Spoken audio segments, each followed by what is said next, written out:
예수께서 거기서 떠나사 갈릴리 호숫가에 이르러 산에 올라가 거기 앉으시니 큰 무리가 모였다라고 하면서 본문 말씀이 시작을 합니다. 그러니까 항상 많이 들어왔던 얘기예요. 어찌 보면 상투적으로 표현되어 있기도 한 듯한 이 성경 내용인데, 창세 이래로는 이러한 기적을 본 적도 들은 적도 없다 하는 죽은 자까지도 살리시고, 또 가르치시는 것이 권위 있는 자, 사두개인들과 바리새인들과는 다르게 권위 있는 가르침을 주셨던 그 예수님 앞에 많은 사람들이 모였다는 것은 이상할 것 없는 이야기라고 보셔도 맞습니다. 근데 예수님께서 거기서 떠나서, 거기가 어딘지는 성경이 오늘 얘기해 주시진 않는데, 거기서 떠나서 갈릴리로 갔더니 큰 무리가 모였고, 또한 예수님께서 그 큰 무리가 모였을 때 산에 올라가 앉으셨다라고 하는데, 어찌 보면 예수님이 산에 올라가 있자 사람들이 나온 건지, 아니면 사람들이 많이 모였기 때문에 예수님께서 산에 올라가셨을지, 둘 다 말은 됩니다만, 제가 볼 때는 사람들이 많이 모였기에 우리 예수님께서 산에 올라가서 말씀을 전하시려고 그렇게 하시지 않으셨을까? 라는 생각도 하게 됩니다. 왜냐하면 우리 예수님은 성경에서 지형지물이라고 하는 걸 굉장히 잘 이용하셨거든요. 저는 이스라엘을 가보지 못해서 다는 알지 못하는데, 저에게 성경 지리를 가르쳐 주셨던, 지금은 작고하신 교수님이지만 그분께서 이스라엘에 계셨을 때 경험하셨던 걸 저희들에게 가르쳐 주셨을 때, 산상수훈이 일어났던 시간은 언제인 것 같냐, 뭐 이런 걸 질문하셨어요. 오후이겠냐 오전이겠냐, 배에서 설교하실 땐 오전이었겠냐 오후였겠냐, 뭐 이런 거 질문하셨는데, 그때 그분의 경험, 이스라엘에 계셨을 때의 경험으로 얘기를 하시면서, 오전에는 갈릴리에서 헐몬산 쪽으로 이렇게 바람이 쭉 올라간다는 거예요. 그래서 배에서 말을 소근소근 얘기해도 그 소리가 많은 전파되는 게 뛰어나요. 전파력. 그리고 오후에는 헐몬산에서 이렇게 갈릴리 쪽으로 바람이 쭉 내려오는, 그렇기 때문에 산상수는 오후에 일어나고 이렇게 하셨던 거예요. 그런 걸 볼 때 이스라엘의 지형지물을 누구보다도 잘 아시는 예수님이셨다고 한다면, 오늘도 또 그걸 이용하셔서 말씀을 전하시고자 산에 올라가시지 않았겠나 라는 생각도 해볼 수 있습니다. 우리 예수님께서 거기 올라가 앉으셨더니 많은 무리가 이렇게 나왔는데, 거기에 많은 무리는 오늘 성경에서 얘기해 주기를 다리 저는 사람, 장애인, 말 못하는 사람, 그리고 기타 여기 이런 사람들이 나옵니다. 그러니까 어떤 사람들이 나왔느냐? 자기 옆에 두면 자기가 돋보일 만한 그런 사람을 둔 것이 아니라, 다리 저는 사람, 맹인, 말 못하는 사람, 이런, 그리고 기타도 있어요. 근데 여기 성경에 신기하지 않으세요? 한 단어가 제 눈에 문득 띄었어. 장애인. 이거 지금 말 못하는 사람, 다리 저는 사람, 맹인, 이거 우리 다 장애인으로 얘기하지 않아요? 근데 장애인이 또 따로 있어요. 우리 물론 이 사회 가운데 장애인의 반대는 뭐냐라고 하면 비장애인이죠. 정상인 이러면 안 됩니다. 정상인 뭐 이러면 안 됩니다. 비장애인이죠. 맞는데 여기 보면 장애인이 따로 구분되어 있어요. 이 사람은 뭘까? 이 참, 그냥 아무리 생각해봐도 이 장애인은 그냥 불구 이렇게 보시면 돼요. 다 불구지 뭐 이게 아니라 지체가 없는 사람. 팔이 없거나 아니면 다리가 없거나 뭐 이런 불구라고 보시면 맞을 거예요. 그랬더니 예수님 앞에 왔더니 예수님께서 고쳐주셨다. 말 못하는 사람이 말을 하고, 장애인이 온전하게 되고, 다리 저는 사람이 걸으며 맹인이 보는 것을 우리가 놀랍게 해요. 그리고 나서 한 일이 뭐냐? 이스라엘의 하나님께 영광을 돌렸다 라고 얘기하는데 참 제 마음을 만족하게 하는 표현입니다. 그러니까 그걸 고쳐주고 계신 예수님을 높인 게 아니라 그 뒤에 능력 주시고 역사하시는 하나님을 높였다는 얘기죠. 어찌 보면 사람은 보이지 않는 것보다 보이는 것에 더 영광을 돌리는 그런 존재들이기 때문에 눈앞에 보이는 예수님께 영광을 돌릴 수도 있었을 텐데도 불구하고 하나님께 영광, 보이지 않는 그 하나님께 영광을 돌렸다는 그 표현이 참 제 마음을 기쁘게 하는데, 우리 삶에서도 보이는 것보다 보이지 아니하시는 하나님께 영광 돌리는 사실 저와 여러분 다 되기를 간절히 소망합니다. 네. 무슨 일을 만나시든지 그때 이 모든 걸 나에게 허락하신 분은 하나님이야 라고 하는 것을 굳게 믿으시면서 하나님께 영광을 돌리시는 저와 여러분 되기를 바랍니다. 참 예수님의 소원이 아니셨겠느냐 라는 생각이 요 말. 전에도 제가 말씀 전할 때 마가복음 말씀 전하면서 예수님께서 나가서 절대 얘기하지 마 라고 하는 이 말을 기독교 2000년 내내 어찌 보면 무시하듯이 이제는 없는 말이다 라고 하면서 안 들었던 말씀이다라고 전했었는데, 그래요. 어찌 보면 예수님의 일평생 일생의 소원, 지금도 계속해서 하실 소원이 내가 드러나지 않고 어떻게 하면 하나님이 드러나지 않을까, 요거였다고 보셔도 틀리지 않아요. 예수님은 자기가 더 높아지는 것을 원치 않으셨어요. 그거 참 기억하시면서 한국교회 내에도 모두가 다 하나님께만 영광 돌리며 하는, 지금은 눈앞에 보이는 목회자에게도 영광 돌릴 수도 있고 눈앞에 보이는 것들 앞에 다 영광 돌릴 수도 있지만, 이 자리에 모여 계시는 저와 여러분, 그리고 지금 방송으로도 함께하고 계신 모든 주명분들 가지고 모든 분들이 보이지 않는 하나님께 영광 돌리는 사실 그러기를 소망합니다. 근데 이러한 일이 일어날 때 이거 좀 놀라운 일이거든요. 눈앞에서 이러한 일이 일어난다고 하면 진짜 이건 방송에 대놓고 얘기할 만한, 모두가 다 안 들리시대요. 다들 괜찮으세요? 네. 조금 소리를 크게 하세요. 지금 이 사건이 일어났을 때 모두가 놀랄 만한 그러한 일인데, 우리 예수님께서는 이 일을 하실 때의 겉모습과 속이 어떠하셨을까? 저는 이것도 궁금해요.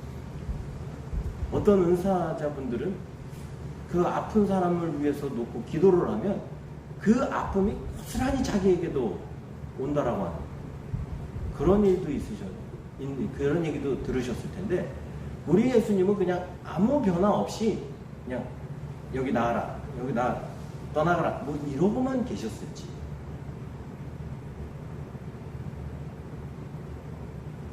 뭐 한번 생각해 본다면 우리 예수님도 진짜 기진해가며 진을 다 쏟아가며 그 현장 가운데 계셨다라고 보셔도 맞을 겁니다.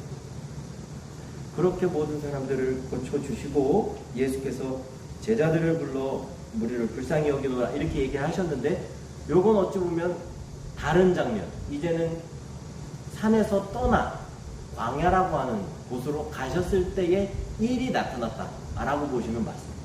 그러니까 바로 그 자리가 광야였다라고 보지 마시고 산상수훈에서처럼 일을 마치시고 그 다음 이제 광야로 가셨다라고 보시면 맞을 건데, 그 광야에서도 사람들이 많이 있었다.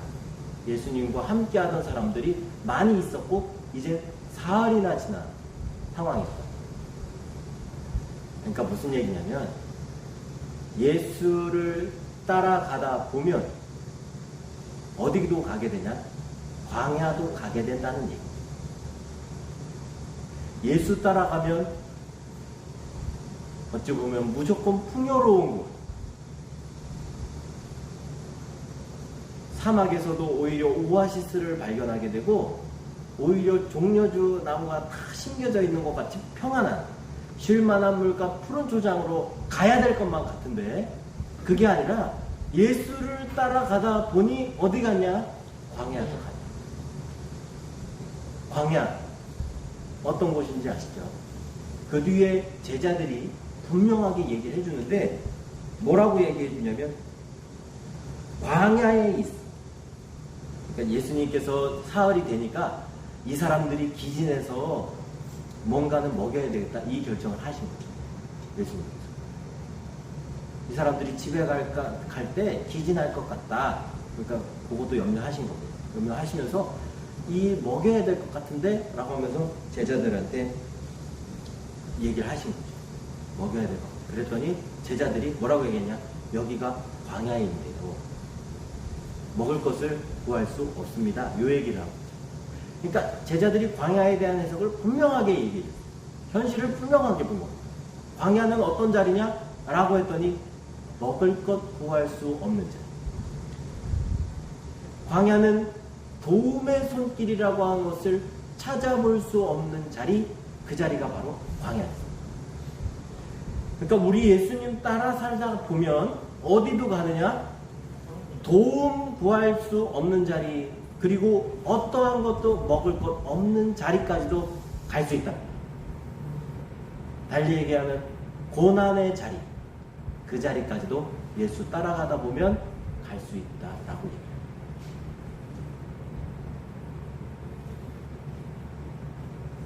성경에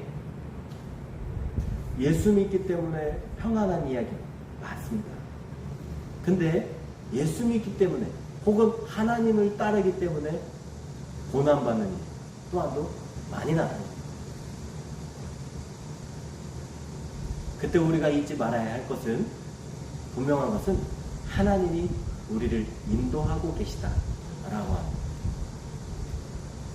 그것은 분명한 사실임을 잊지 않고 사시는 저와 여러분 되기를 간절히 소망합니다. 그리고 또 하나 잊지 말아야 할 것은 무엇이냐? 이 광야의 자리에 나 혼자만을 놔둔 것이 아니라 예수님이 그 자리에 함께하고 계시다. 나와 함께하고 계신 분이 계시다는 것. 그것을 잊지 않고 사시는, 그러므로 말미암아 위로받고 사시는 저와 여러분들 다 되기를 간절히 소망합니다.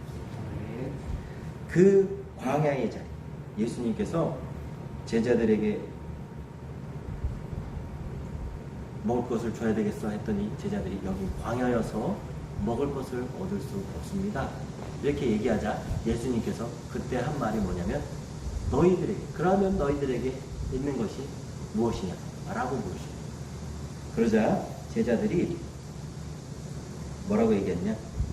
떡 7개, 떡 7개와 작은 생선 2마리가 있습니다. 라고 하는 이야기를 합니다. 그러자 예수님께서 그것을 가지고, 그리고 우리에게 딱 명하셔서 앉게 하시고 그것을 가지고 축사하시고 축복기도 하시고 그것을 나눠주기 시작하자 어떻게 됐느냐?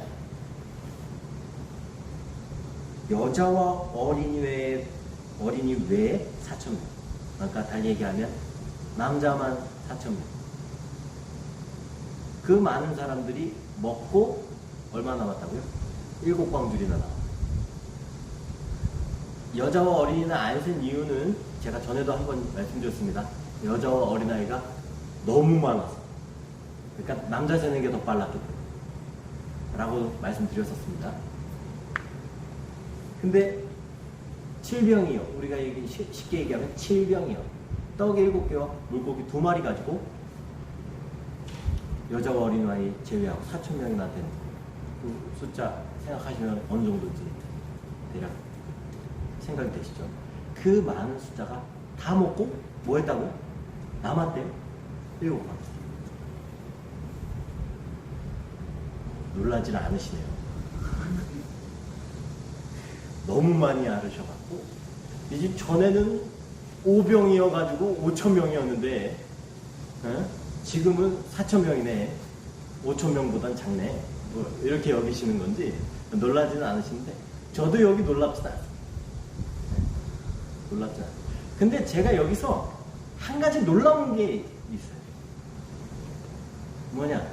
왜 예수님은 제자들에게 너희에게 떡이 몇 개나 있느냐?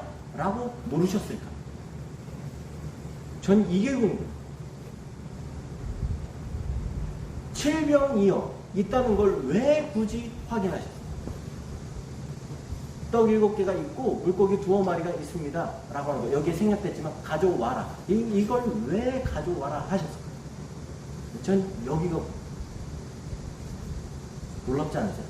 왜냐하면 예수님의 놀라운 능력을 보여준다라고 하면 생각해 보세요. 7병2여가 없으면 놀라운 능력 못 보여주셨을까요? 못 보여주셨을 거다. 가로로 이렇게. 아니다. 없어도 가능하시다. 이렇게. 네, 우리 다 같은 한 마음입니다. 네. 없어도 다 먹이실 수 있는 능력이 있으셔. 죽은 자도 살리시고 병든 자 불구까지도 다 고치시고 하시는 그런 능력이 있으신 분이라고 듣는데 없다고 해서 이 많은 사람들을 못 먹이셨을까? 라고 하는 그건 말이 안 되죠. 그러면 능력을 보여준다라고 한다면 예수의 능력을 보여줄 거다라고 한다면 사실 무병무에서 능력을 보여주시는 그게 더 낫지 않겠어요? 근데 오늘 성경은 요걸 한 번 더 기록. 물론 역사적 사실이기 때문에 기록했겠지만 왜 예수님께서는 7병2여 요것을 귀하게 여기셨어요? 가져오라 라고 얘기하셨을까? 저 요게 전에도 제가 한번 요 오병이어 설교하면서 말씀드렸었습니다. 광야 그곳은 어디냐? 바로 사람의 도움을 구할 수 없는 자리 그리고 주위를 두리번 거려도 먹을 것조차 없는 자리 그래서 가장 외로움에 있는 자리 그 자리가 광야입니다 라고 지난번에도 한번 말씀을 드렸어요. 그래서 내가 광야에 있다라고 한다면 주변 도와줄 곳은 없을까라고 하면 두리번거리는 것이 광야가 아니라 하늘을 바라보며 살아야 하는 자리 그 자리가 광야입니다 라고 설교 한번 했었습니다. 오늘 광야의 삶은 어떠한 삶이어야 되는지 예수님께서 뚜렷하게 얘기해요. 하늘을 우러러보는 삶, 내가 광야에 있다면 하늘을 우러러보는 삶이어야 합니다. 제가 말했는데 이런 말이 의미 없는 말일 수 있어요. 하늘을 우러본다는 게 뭐예요? 하느님만 네, 하나님만 바라보고 각자 해석하며 가시는 건데 뭐 하늘을 바라보라 뭐 이러고 살으라고? 그거 아니죠. 네. 근데 오늘 분명하게 얘기해 주셨어요. 광야의 삶은 어떤 삶이어야 되느냐? 예수님께서 보여주셨는데 그것은 바로 있는 것을 귀하게 여길 줄 아는 삶. 그게 광야의 삶. 있는 것을 내게 있는 것 그것을 귀하게 여길 줄 아는 것 그게 광야에서의 삶을 사는 사람이 가져야 되는 삶이다. 예, 질병이 없이도 우리 주님의 능력을 나타내실 수 있었습니다. 그런데도 불구하고 있는 것을 없는 것 취급하지 않으시고 자그마한 것을 없는 것 취급하지 아니하시고 귀하게 여기시면서 그걸 가지고 역사를 보여주신 이유는 광야에 있을 때 광야의 삶이라고 하는 것 나를 따라서 사는 삶이라고 하는 건 그것은 광야의 삶일 수 있는데 그 광야의 삶에서는 가지고 있는 것을 귀하게 여기며 살아야 돼 라고 하는 것을 분명하게 보여주시기 위해서 오늘 우리에게 이 말씀을 주셨다 라고 생각하셔도 됩니다. 이 가지고 있는 것을 귀하게 여긴다라고 하는 것 그냥 있는 것을 없는 것에 치는 이런 것은 아니라고 하는 것을 분명하게 얘기해 주셨습니다. 성경 곳곳에서도 얘기해 주셔요. 성경 곳곳. 그 범죄했던 아담이라고 하는 존재. 하나님 입장에서 범죄했을 때 사람 다시 만드셔도 되는 거 아니에요?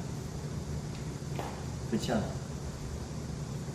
내가 새로운 인류를 만들리라 라고 하면서 천국 그냥 깨끗이 해가시면서 없었던 존재, 이러셔도 됐을 텐데, 아담에게 가죽 옷을 입히시고, 에덴 동편에 살게 하시면서 끝까지 아담을 버리지 아니하시고 데리고 가시고, 가인이라고 하는 존재가 범죄했을 때 그에게 이마에 표를 주시면서도 이마에 표까지 줘가면서 남이 해하지 못하게끔 하시면서 그의 생명을 유지하게 하셨고, 야곱 말고 에서 또한 그에게 한 민족을 이루어 살게끔 해가시는 그 하나님. 출애굽한 이스라엘 백성들 계속해서 하나님 앞에서 범죄했을 때, 그때 참 하나님도 한번 교정을 해드리긴 해야 돼요. 내가 이 백성들 다 버리고 너에게 크고 새로운 민족 줄게 라고 모세한테 그랬더니 모세가, 하나님 그거 하지 마세요. 하나님 생각해보세요. 하나님이 데리고 나왔다고 하는데 하루아침에 다 몰살시키시면 하나님, 저들이 듣고 하나님은 어떻게 생각하겠어요? 그거 하지 마세요. 그랬더니 알겠어. 가끔 하나님도 교정해드려야 된다. 근데 물론 모세의 말이 하나님의 말이 하나님의 마음인데, 이것처럼 하나님은요, 있는 것을 없는 것처럼 하지 않으셔요. 거기에 우리도 포함됩니다. 죄 있는 자, 그들을 없다라고 생각하지 아니하시고 그들을 귀하게 여기시며 구원하시고자 누굴 보내셨냐? 예수님을 보내셨습니다.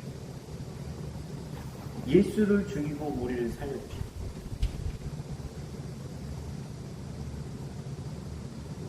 십자가에 달려 돌아가시게끔 한 그 아들도 너무 귀하겠지만 그 아들만큼 귀한 존재가 있다라고 하는 것을 우리에게 보여주신 것이 바로 십자가의 사건입니다.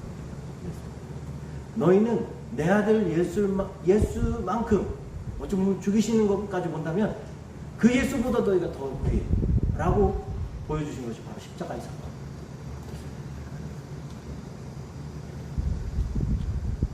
하나님은 이처럼 있는 것을 없는 것 주지 아니하시고 있는 것을 귀하게 여기며 우리 한 사람 한 사람들 또한 귀하기 때문에 이 자리에 있을 수 있도록 은혜 베풀어 주시고, 그것은 분명합니다. 광야에서의 삶을 사는 존재들은 어떠한 존재들이어야 되냐? 바로 내게 주신 것을 귀하게 여기며 살 줄 아는 그런 존재가 되어야 된다고 오늘 분명하게 얘기해 주는데, 여기서 질문하면, 그러면 이 세상에 있는 것이 전부다. 이 세상에 있는 것이 너무 귀해서 이 세상에 있는 것이 전부다 라고 하는 사람들, 그 사람들은 어떤 건지, 눈에 보이지 않는 것을 인정하지 않으며 눈에 보이는 것을 너무나도 귀하게 여기고 이 세상에 있는 게 전부야 라고 생각하는 사람은 어떤 존재들일까요? 불신자겠죠.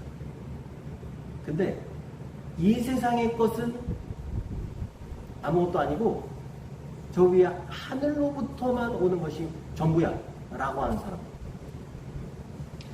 누굴까요? 기독교인이에요? 네? 영지주의. 너무 어려운 용어. 네, 전에도 한번 말씀드렸죠. 제가 볼 때는 이단 사이비시. 이단 사이비. 하늘로부터 오는 것만을 바라보며 이 현실을 외면하게 하는 요거는 이단 사이비.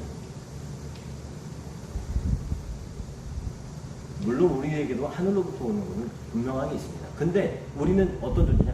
요 사이에 끼었어요. 딱 끼었어요. 하늘과 땅이라고 하는 요 사이에 딱 낀 존재. 요 딱 낀 존재이면서도 어떤 존재였냐? 어떨 때는 세상 사람들, 그러니까 불신자보다도 내게 있는 것을 더 귀하게 여기는. 왜요? 하나님이 나에게 부여해 주신 것이기 때문에. 요걸 더 귀하게 여기는 존재이면서도 이 땅 가운데 하나님이 나에게 주신다라고 하는 것을 분명하게 인정하며 사는 존재. 이 모든 것이 온 것은 나에게 하나님이 부여해 주셨기 때문에 온 거야 라고 하면서 현실에 있는 것을 누구보다도 귀하게 여기는 존재. 그게 바로 신앙이에요. 이라고 보시면 맞습니다. 신앙의 이름으로 현실을 다 떠나게 하는, 가정도 버리고 직장도 버리고 모든 것들을 다 버리고 떠나게끔 하는, 그건 이단 사이드. 혹 우리 안에 신앙이라는 이름으로 현실을 외면하게 하는 그런 모습들이 있다고 한다면 경계하시고 멀리하실 줄 아는, 저 대표적인 이단 사이비로 신천지 말씀드립니다. 네. 그들은 현실을 인정하지 않습니다. 다 떠나게. 근데 신앙인은 어떤 존재냐? 하나님이 나에게 주신 모든 것들을 귀하게 여기고, 어찌 보면 세상 사람들보다도 내게 보여해 주신 것을 더 귀하게 여기고. 왜요?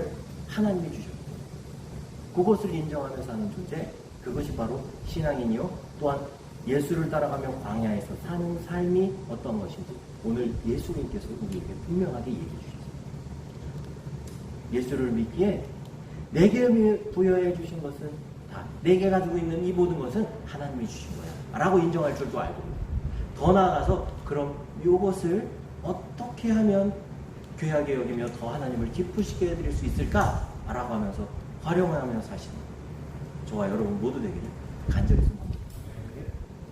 그 삶을 사시길 바라서 이 말씀을 드리겠습니다. 기도드리겠습니다.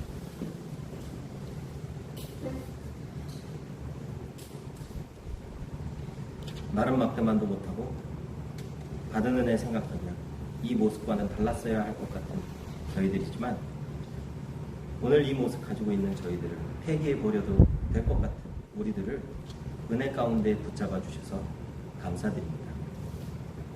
더욱 우리 스스로를 귀하게 여기며 내 속에서도 절망으로 바라보이는 그것을 귀하게 여기며 신앙의 힘과 재미를 느끼며 승리하며 주님 앞에 가기를 소원하오니 끝까지 우리를 키워 주시옵소서. 이 모든 말씀 예수님의 이름으로 기도